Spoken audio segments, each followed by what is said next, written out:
గారిని వారి పేరుతో గ్రామాల్లో వలసలు ఇవ్వకుండా ప్రజలకు మరి కరువు పట్టణప్పుడు వలసలు ఇవ్వకుండా సూసైడ్ చేసుకోకుండా నివారించడానికి వారి సంవత్సరాలు ప్రపంచవ్యాప్తంగా ఎక్కడ లేని విధంగా మన్మోహన్ సింగ్ గారు, సోనియా గాంధీ గారి నేతృత్వంలో గ్రామీణ మహాత్మా గాంధీ గ్రామీణ ఉపాధి అని దాని అనంతపూర్లో మన రాష్ట్రంలోనే దాన్ని ప్రారంభం చేయడం జరిగింది.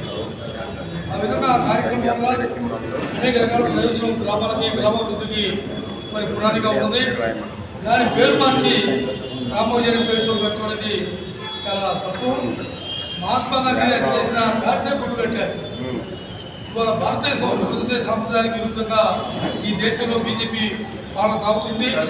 సముద్రం అని చెప్పి ఇక్కడ కోటం కూడా వాళ్ళకి అండగా ఉంది.